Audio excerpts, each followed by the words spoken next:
Irmãos, abra a sua Bíblia, pegue a sua Bíblia primeiro, amém? Abra no livro de Atos dos Apóstolos, capítulo 2. Vamos ler então. Ao cumprir-se o dia de Pentecoste, estavam todos reunidos no mesmo lugar. De repente veio do céu um som como de um vento impetuoso e encheu toda a casa onde estavam assentados. E apareceram distribuídas entre eles línguas como de fogo, e pousou uma sobre cada um deles. Todos ficaram como, pessoal? Cheios do Espírito Santo, e passaram a falar em outras línguas, segundo o Espírito lhes concedia que falassem. Ora, estavam habitando em Jerusalém judeus, homens piedosos, vindos de todas as nações debaixo do céu. Quando, pois, se fez ouvir pela voz, afluiu a multidão, que se possuiu de perplexidade, porquanto cada um os ouvia falar na sua própria língua. Estavam, pois, atônitos e se admiravam, dizendo: Vede, não são porventura galileus todos esses que aí estão falando? E como os ouvimos falar cada um em nossa própria língua materna? Somos partos, medos, elamitas e os naturais da Mesopotâmia, Judeia, Capadócia, Ponto e Ásia, da Frígia, da Panfilha, no Egito e das regiões da Líbia, nas imediações de Cirene, e romanos que aqui residem, tanto judeus como prosélitos, cretenses e arábios. Como os ouvimos falar em nossas próprias línguas as grandezas de Deus? Todos atônitos e perpétuos interpelavam uns aos outros: que quer dizer isto? Outros, porém, zombando, diziam: então estão embriagados. Até aí diga: Senhor Deus, fala ao meu coração, me ensina a tua palavra, me ensina, Senhor, a ouvir a tua voz, em nome e para a glória do Senhor Jesus. Diga amém. Pode sentar. Irmãos, é interessante que muita gente lê o texto, e aqui não me compete hoje falar exclusivamente da pessoa do Espírito Santo, mas tentar passar para vocês a experiência que nós temos em relação a essa visão, uma resposta que se dá a muitas indagações. Se vocês se reportarem no tempo passado, um homem chamado Nimrod resolveu construir uma torre chamada, como que era o nome? Babel, isso. E a torre de Babel, ele tinha como objetivo chegar até o mais alto céu. No entanto, Babel tinha por natureza, em sua criação, ela tinha o ensejo de que o homem natural pudesse alcançar as coisas sobrenaturais através da força pessoal, da força humana.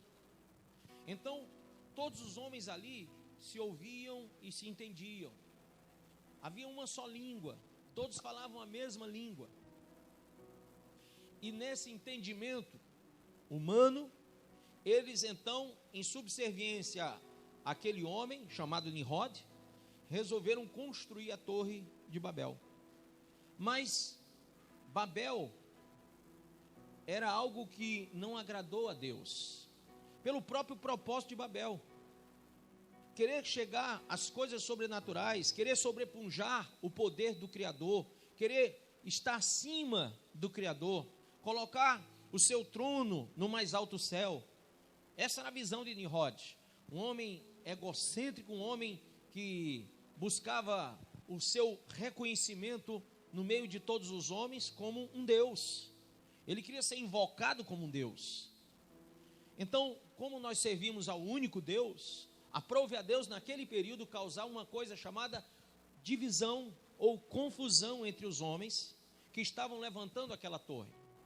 E a Bíblia diz, quando você vai ao texto de Babel, que os homens já não se entendiam, porque falavam línguas estranhas um para o outro.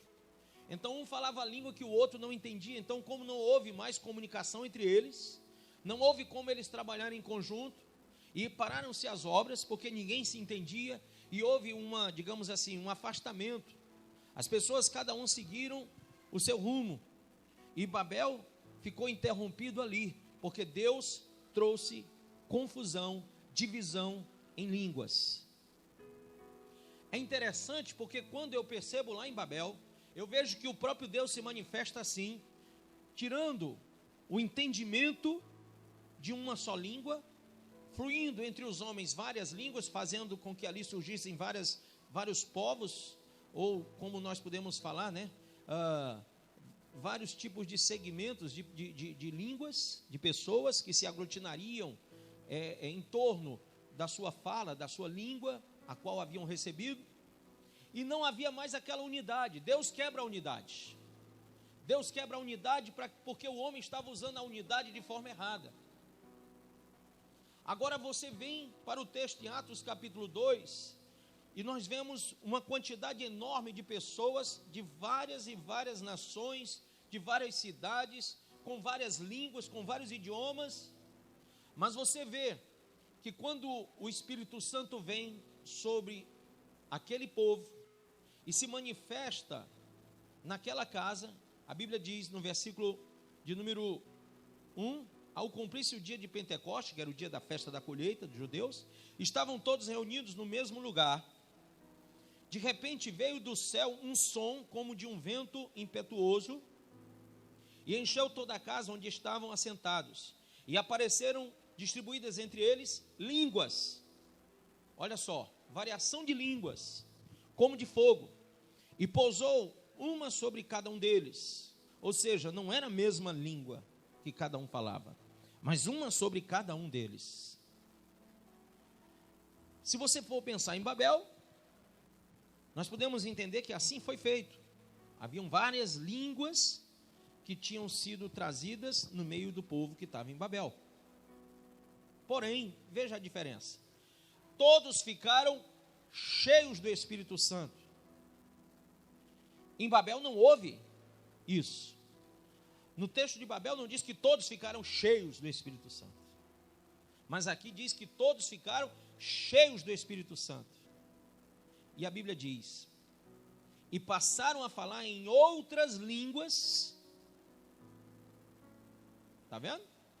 Em outras línguas, segundo o Espírito, que é o Espírito Santo, lhes concedia que falassem. E o mais interessante é que, apesar da variação de línguas, apesar que cada um recebeu uma língua diferente do outro, houve unidade. Porque se você for ver, no verso 6, quando pois se fez ouvir aquela voz, afluiu a multidão que se possuiu de perplexidade, porquanto cada um os ouvia falar na sua própria língua. O povo que estava lá, eles não estavam ouvindo a língua que o Espírito concedia a cada um, mas eles estavam tendo a revelação, a tradução em sua própria língua.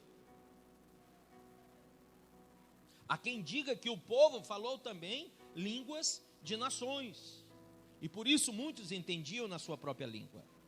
Mas há quem diga também que naquele momento se manifestou naquela multidão o entendimento ou a tradução de línguas espirituais. E aí, como a Bíblia não me fala isso, não me dá essa informação de uma forma precisa, eu não sou ninguém para falar acima de Deus. Amém? Eu apenas vou naquilo que a Bíblia fala. Veja. Olha que coisa interessante, versículo 7. Estavam, pois, atônitos e se admiravam, dizendo: vede, não são porventura galileus todos esses que aí estão falando? E como os ouvimos falar, cada um em nossa própria língua materna? Você pode entender que quando o Espírito Santo veio, Ele veio para trazer entendimento. Amém ou não? Porque estavam ali vários povos, línguas e nações reunidas, mas não havia entendimento, não havia compreensão. Mas naquele momento da manifestação do Espírito Santo, naquele momento onde estava se cumprindo a promessa de Deus, lá no livro de Joel 2:28, leia aí, por favor. Leia o livro de Joel comigo, capítulo 2, versículo de número 28. Então, depois desses eventos, derramarei do meu espírito. No original está escrito Ruach. Derramarei o meu Ruach.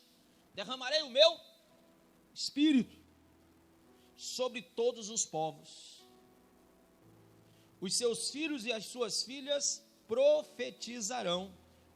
Os idosos terão sonhos. Os jovens ganharão o quê? Visões.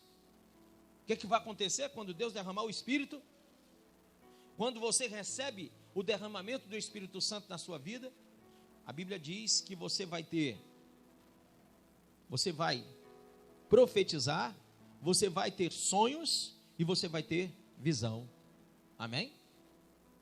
Ora, um povo que recebe o Espírito Santo tem que ter o dom da profecia, o dom da revelação, o dom de sonhar o sonho de Deus.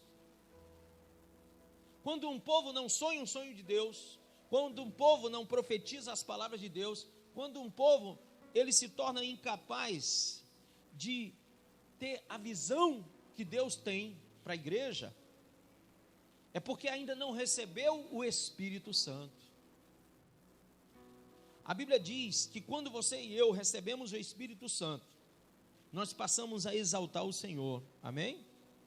Nós passamos a glorificar a Deus, nós entendemos as coisas que outrora não podíamos entender. E aí, há uma, diga comigo, transformação. Em segundo lugar, há uma aceitação divina. Em terceiro lugar, há uma manifestação, diga, da ressurreição de Cristo em nós.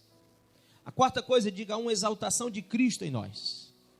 Ora, há uma exaltação de Cristo. Nós passamos a ter um evangelho cristocêntrico. Nós passamos a viver o evangelho de Cristo. Não o evangelho do homem, do antro, mas de Cristo. O que hoje causa repúdio, o que hoje causa um certo asco no povo, quando nós falamos do Jesus que veio há 2000 anos atrás, com a propriedade daquilo que ele mesmo ensinou.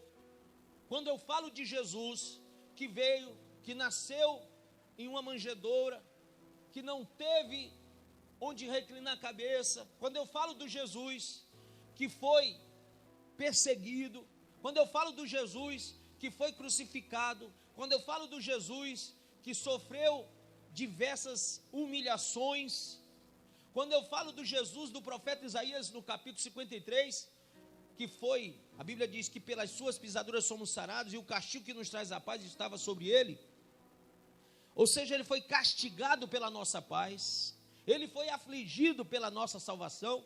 Quando eu falo do Jesus aflito e castigado, há uma certa repulsa, ou uma cristofobia. As pessoas têm fobia a esse Jesus que a Bíblia apresenta.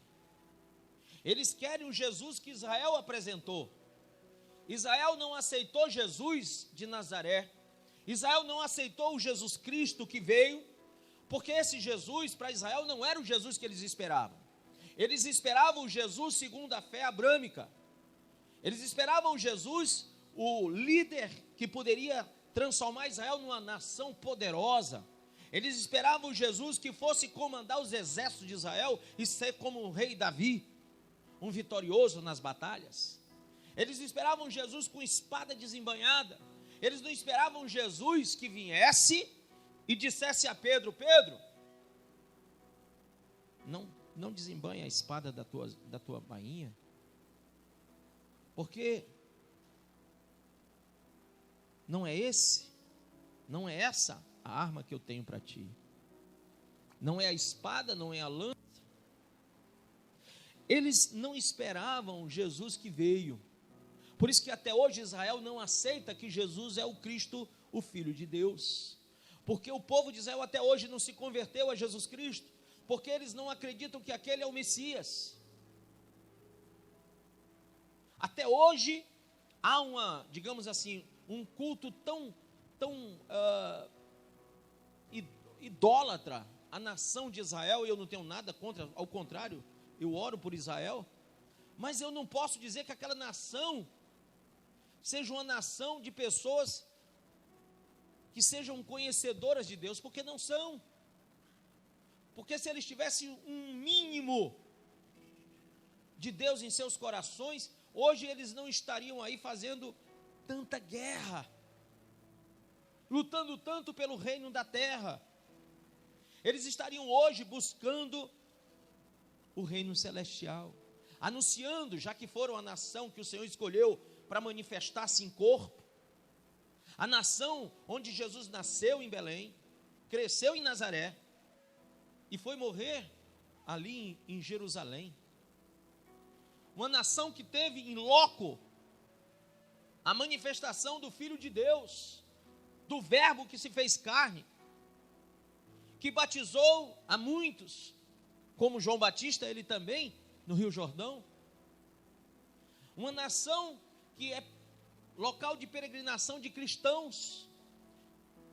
Hoje, Israel tem o seu, digamos assim, o seu eixo financeiro baseado no cristianismo. Os cristãos de todo mundo vão para lá conhecer os lugares santos. E eles se valem em terem esses lugares em sua nação e respeitar esses lugares, porque desses lugares eles adquirem dinheiro. Eles atraem pessoas que levam dinheiro para lá. Mas eu não vejo uma manifestação de uma fé genuína. Olha o que Jesus disse: e recebereis poder ao descer sobre vós o Espírito Santo. Quando Jesus foi entrar em Jerusalém, ele disse: Jerusalém, Jerusalém, te enviei tantos profetas e a todos tu mataste. Imagina, essa nação teve os apóstolos, depois de Jesus, todos foram mortos, ou por romanos, ou pelos próprios judeus, na época que, na sua religiosidade, resolveram perseguir os apóstolos. Então, como que nós podemos entender uma nação onde o próprio Espírito Santo desceu ali e se manifestou de uma forma tão gloriosa, trazendo unidade? Mas nós percebemos que eles não reconheceram o Senhor. Irmãos, ali estava o Cristo, diga, desprezado, rejeitado, inocente, justo, crucificado, ressuscitado. Eles não creram em nada disso. E como eles não creram no Jesus desprezado, lá de Isaías 53, como eles não creram no Jesus rejeitado, lá em João 18:40, como eles não creram no Jesus inocente, lá em Lucas 23, como eles não creram no Jesus crucificado, lá em Atos 2, verso 23, se você vê aí, sendo este entregue pelo determinado desígnio e presciência de Deus, vós o mataste, crucificando-o por mãos de iníquos. Mas eles não creram nele, e ainda mais não creram no Jesus ressurreto. Versículo 24, leiam. Ao qual, porém, Deus ressuscitou, rompendo os grilhões da morte, porquanto não era possível fosse ele retido por ela. Mas não creram. Como eles não creram em nada disso, eles continuaram na prática dos cultos levíticos. E na prática dos cultos levíticos, eles creem. Eles querem reaver a estrutura do templo de Salomão, porque eles querem voltar à prática a morte de animais, do sacrifício de animais, pela remissão de pecados. Eles continuam na prática disso. Nós, porém, recebemos o Jesus desprezado, rejeitado, inocente, justo, crucificado e ressurreto. Mas aquilo que nós recebemos pelo Espírito Santo de Deus, porque é o Espírito de Deus que nos faz entender que Jesus morreu pelos nossos pecados. Diga amém. O que significa então o Pentecoste, ser pentecostal? Ser pentecostal hoje é significado de uma igreja barulhenta, mas o Pentecoste da Bíblia significava, veja aí em João 7,39, mas ele se referiu ao Espírito. Perdão, vou voltar ainda no verso 37. No último dia, o mais solene dia da festa, Jesus colocou-se em pé e clamou em pranto.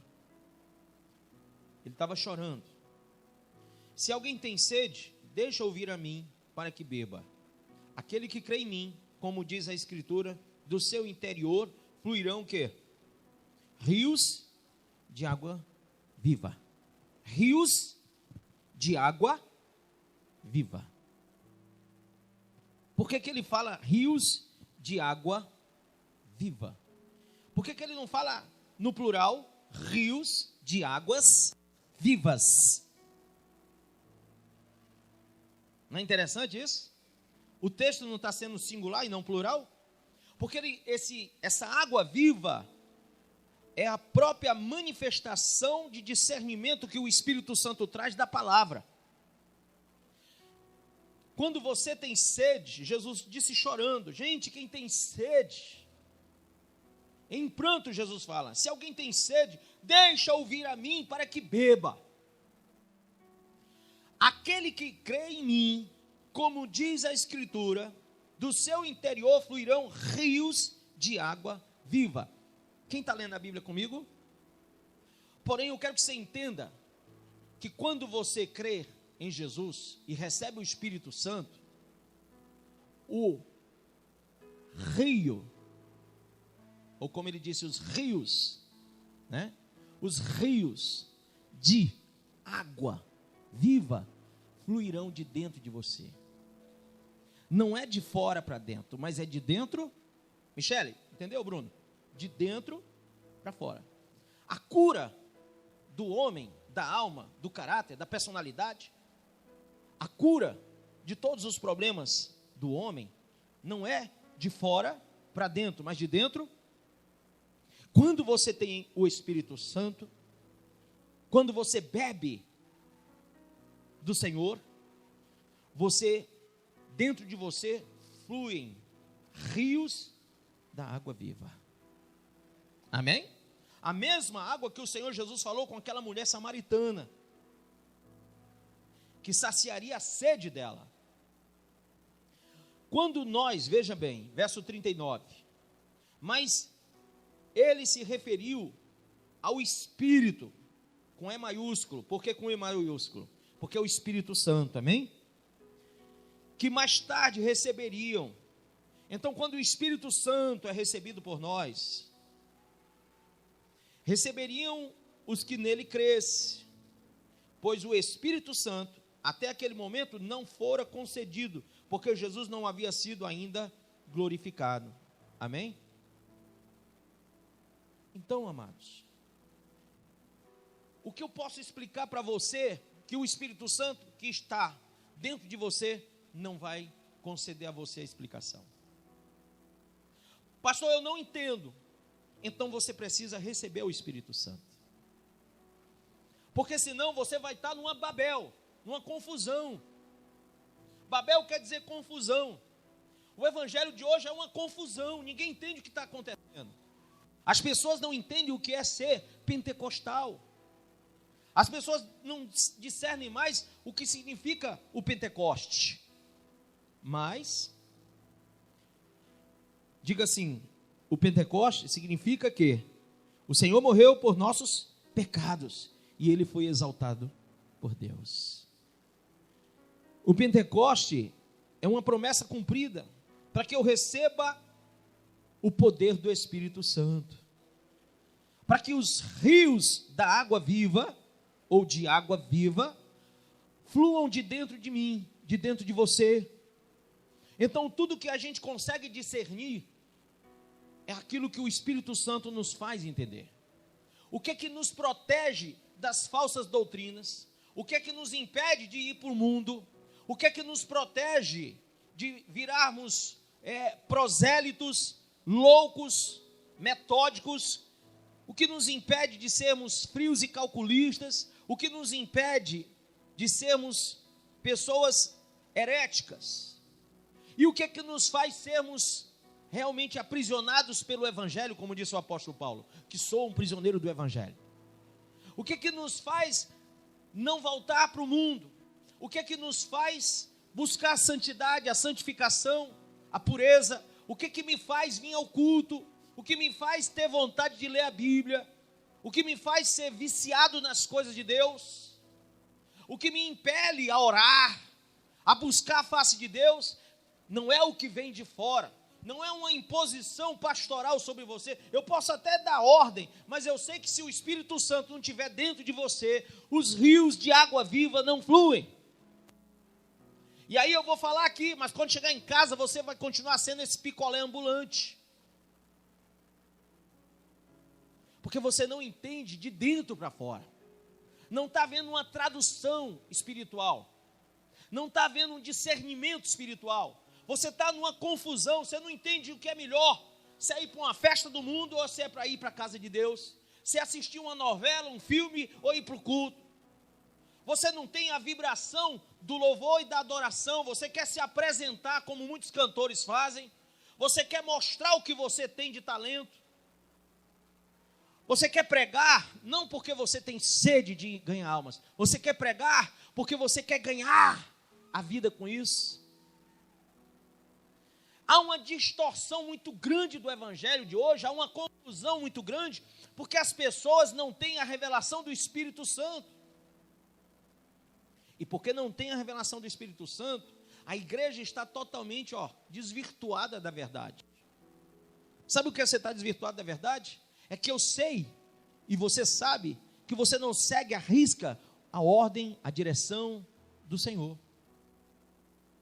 Eu pergunto, por quê? Talvez você diga, pastor, eu não sei. Eu tento, mas não consigo. Querido, Jesus disse, sem mim nada podeis fazer. Se você não tem o Espírito Santo na sua vida, você não vai conseguir reagir. Você não vai se libertar da droga, da bebida, da prostituição, da mentira, do cinismo. Não vai. Pastor, e quando houve o Pentecoste, o povo fazendo o quê? Eles estavam buscando. Amém? Havia uma promessa e eles estavam buscando. Havia uma revelação de Jesus, que o Espírito Santo iria descer sobre eles, e eles estavam buscando. Estavam reunidos no mesmo lugar como nós aqui hoje, buscando a mesma coisa. O quê? O Espírito Santo. Quando Jesus foi ao céu, ele disse, eu vou, mas vos enviarei o Consolador, o Espírito Santo. Você sabe que você hoje não tem que estar nessa sofreguidão espiritual, nessa secura espiritual. Por isso que Jesus falou em prantos, se alguém tiver sede, manda vir até mim, para que beba. O único que pode nos batizar com o Espírito Santo é Jesus. Por isso que João Batista disse, olha, eu vos batizo com água, para o arrependimento de pecados. Mas após mim vem aquele, o qual não sou digno sequer de calçar as sandálias. Ele vos batizará com o Espírito Santo e com fogo. Ele, Jesus. Então, quando eu busco o Senhor Jesus de todo o meu coração, esperando a promessa se cumprir na minha vida, quando eu digo, Senhor, eu quero que essa promessa do Espírito Santo venha para mim. Senhor, ela já chegou lá na vida do pastor, e é por isso que o pastor, ele entende o que prega, É por isso que quando eu vou até o gabinete dele, ele me fala coisas que eu não estava entendendo. Então eu estava com a mente totalmente embaralhada. Me dá outro microfone, ele está cortando esse aqui. Eu fico com a mente embaralhada, fico com a mente meio que distorcida. Aí quando o pastor fala, parece que ilumina tudo. Já notaram isso? Eu acho que é só a antena, se levantar aí, vai melhorar. Então, vocês já notaram? Quem já notou? Você pega um texto, lê, não entende nada. Vem para o culto, a gente lê junto aqui, você entende tudo. Aí você fica pensando, mas puxa vida, eu li tantas vezes isso aqui, não estava entendendo. O pastor, na primeira tacada, ele já vai respondendo tudo. Quem consegue ler aqui em japonês? Consegue? Não? Você já viu a língua japonesa? Um bocado de desenho, né? Aí você olha assim e você, puxa, só desenho, você não entende nada. Eu não entendo coisa nenhuma que está ali. Mais ou menos isso é quem não tem o Espírito Santo e vai ler a Bíblia. Está tudo em japonês para você e para mim. Mas quando o Espírito Santo entra na nossa vida, aquilo que era oculto nos é revelado. Está entendendo ou não? Você passa a ter um tradutor aqui dentro. Como se você tivesse feito um curso de japonês. E você agora sabe o que está sendo dito lá. Você entende cada expressão do que está posto. A Bíblia é um livro que não pode ser somente lido, tem que ser entendido. E a única forma dela ser entendida é pelo Espírito Santo. Se você tem o Espírito Santo, você consegue traduzir as línguas espirituais da Bíblia. Porque a Bíblia pode estar escrita aí em português no seu livro, mas o que Deus quer passar para mim e para você, só está escrito em línguas celestiais. Somente uma pessoa que tem o Espírito Santo consegue receber a tradução original do que está posto aí na Bíblia. Amém? Uma pessoa que não entende, ela vai ler e reler, e nada vai fluir. Quem tem o Espírito Santo, quando lê, os rios de água viva fluem de dentro. Aí faz um efeito, irmão, muito grande. Faz um efeito muito precioso.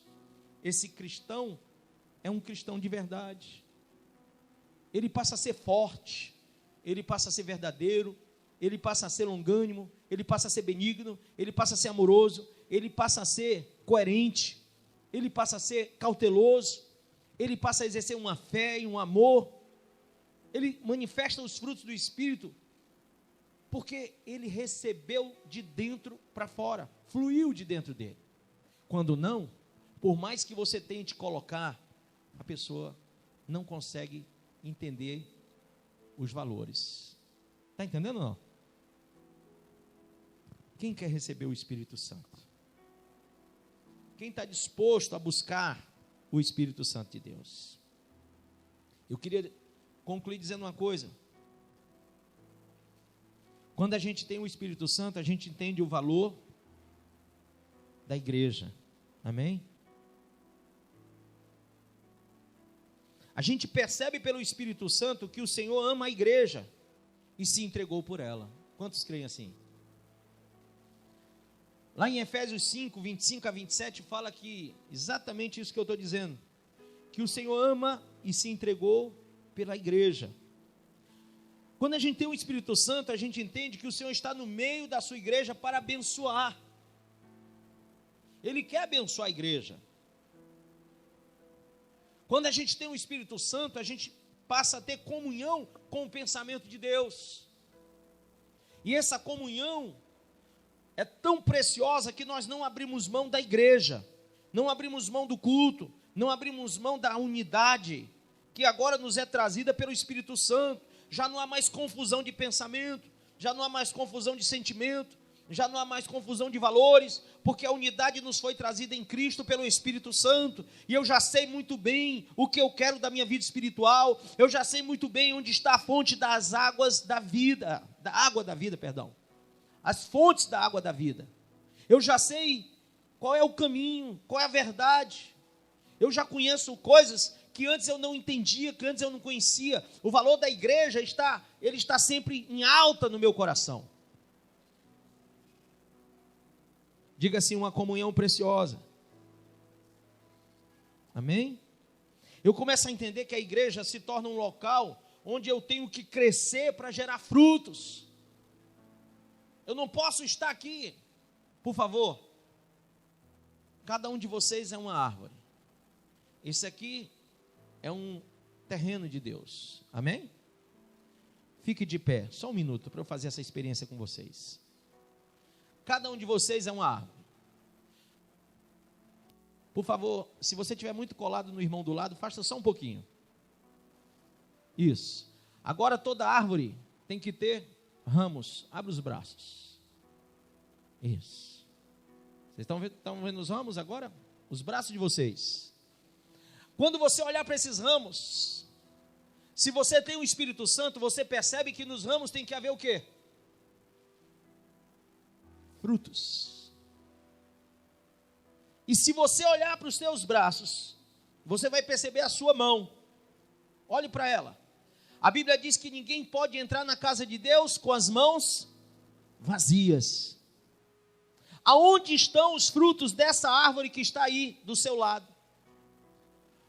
Procure os frutos dessa árvore, pergunte a essa árvore, onde estão os teus frutos? Porque o Senhor, dono desse terreno, Ele está aqui no nosso meio para nos abençoar, mas Ele está procurando as árvores que dão frutos.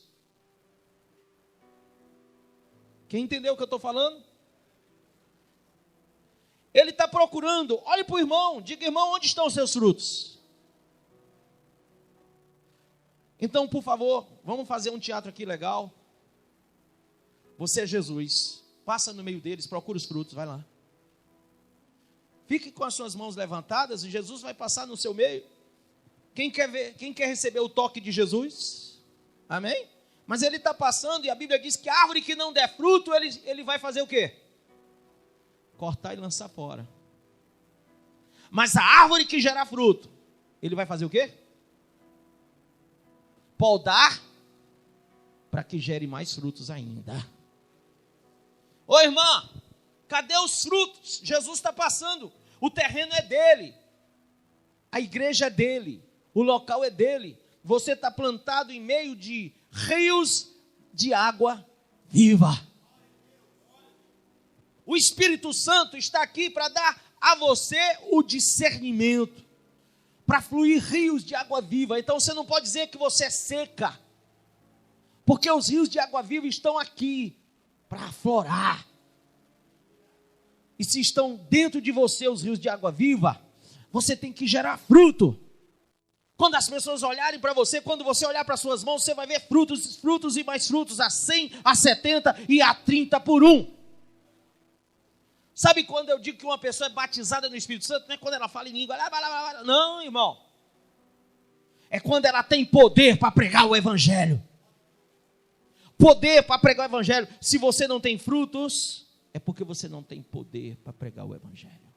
E isso é a falta do Espírito Santo, meu filho. Na sua vida.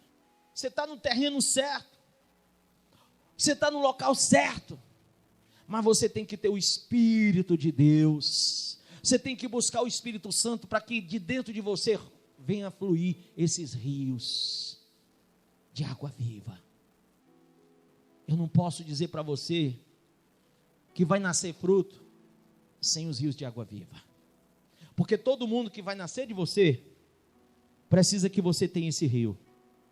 Porque eles estão mortos pelo pecado. A Bíblia diz que estão mortos em seus delitos e pecados. Quando você abre a boca, os rios de água viva, fluem da sua boca. E entram no coração das pessoas. E aí elas vão receber o novo nascimento. Eles vão se tornar frutos fiéis, frutos verdadeiros. Por quê? Porque saíram de dentro de você os rios de água viva e atingiram o coração deles. São frutos seus. Cada alma que você ganha é um fruto seu. Amém? Se você não entendeu, deixa eu explicar só uma coisa. Você tem poder ao descer sobre você o Espírito Santo. Poder para quê, missionário? Para gerar os frutos. Quem aqui é mamãe? Quem é mamãe faz assim? Quem é papai faz assim? Você só é papai, você só é mamãe, porque Deus te deu poder para gerar. Um homem estéril não gera nada. Uma mulher estéril não gera nada. Ana era uma mulher, pode sentar, meus amados. Ana era uma mulher o quê? Estéril. Chorava, balbuciava chorando. E um dia ele olhou para ela chorando e disse: essa mulher está embriagada. Ela não estava embriagada. Aqui em Atos o povo também foi chamado de embriagados.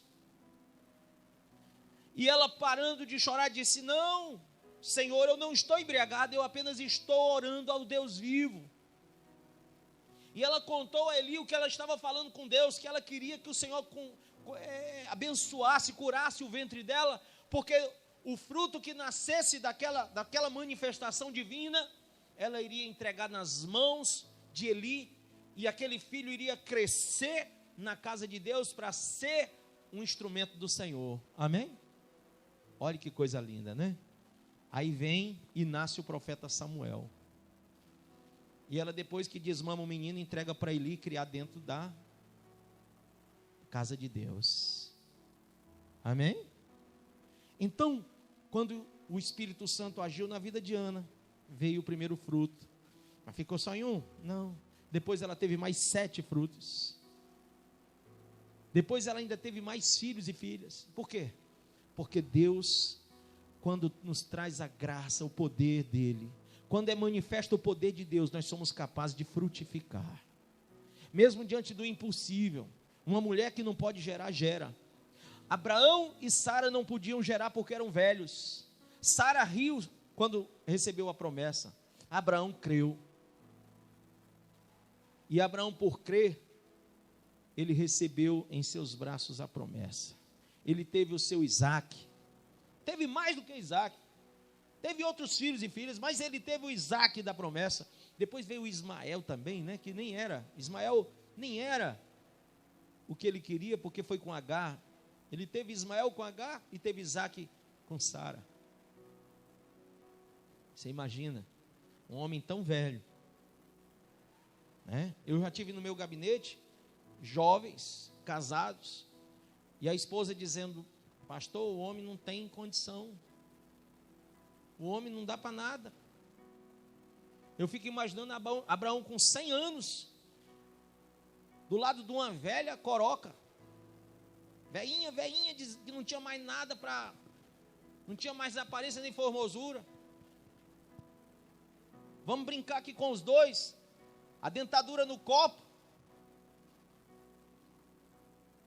Mas o poder de Deus deu a eles força, vigor.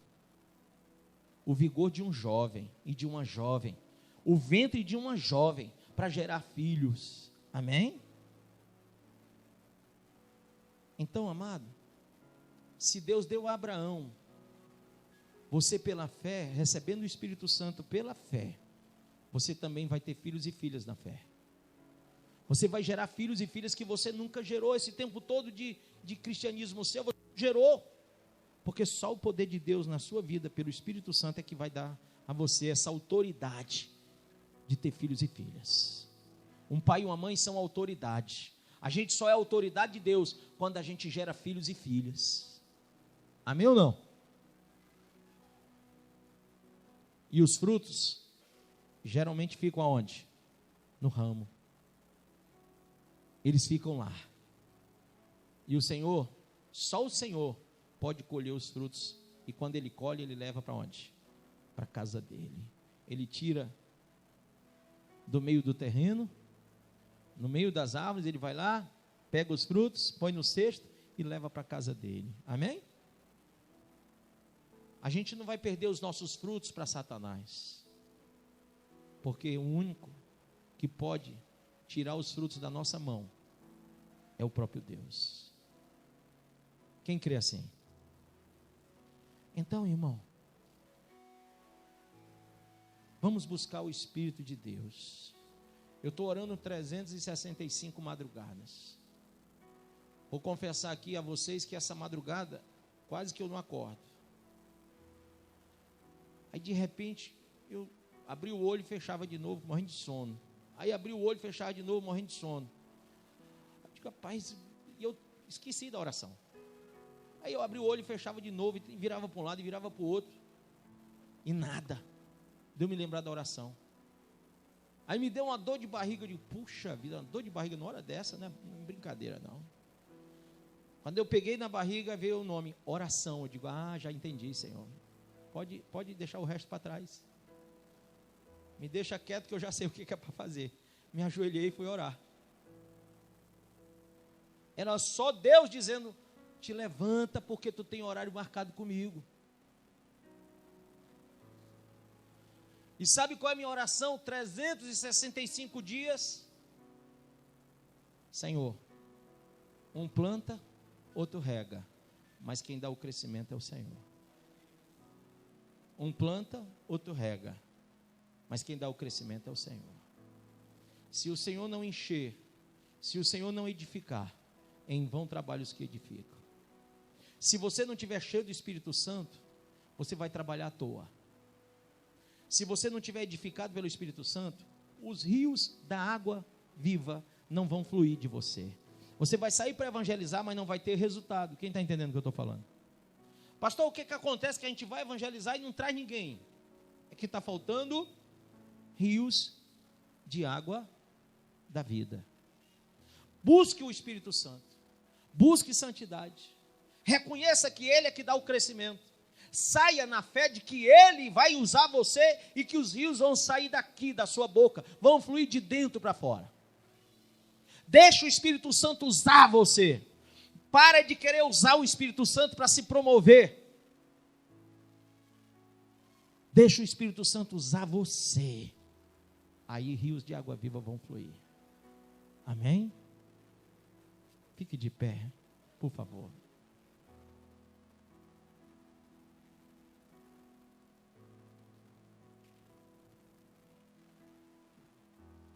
Por favor, convido você a buscar o Espírito Santo comigo aqui na frente. Vem.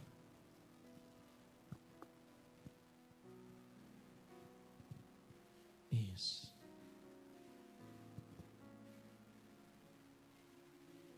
Eu navegarei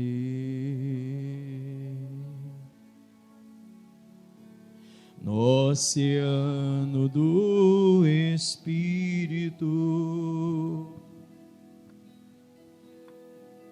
E ali adoro ao Deus do meu amor.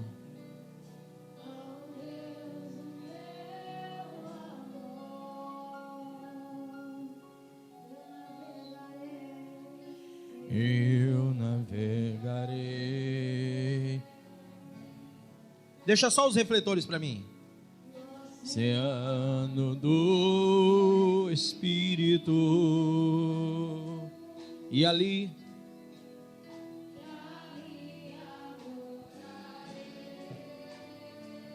aleluia.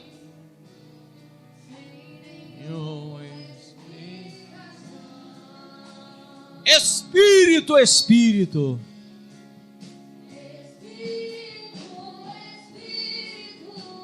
Ó, desce como fogo.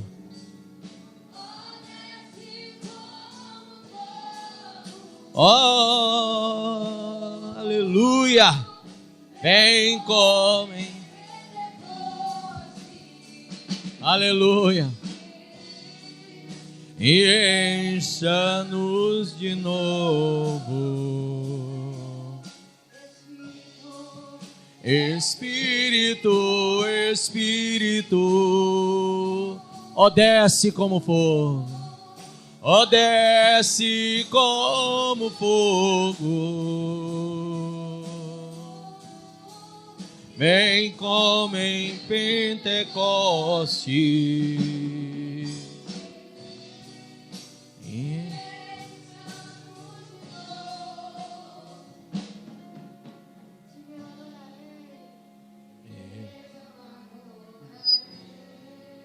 Eu adorarei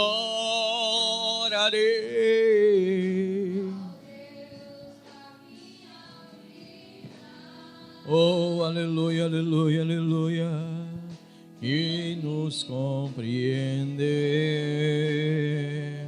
sem nenhuma explicação.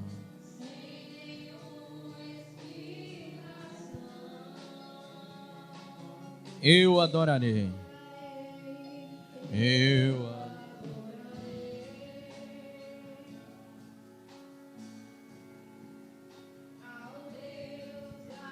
Minha vida. Isso, fala para Deus.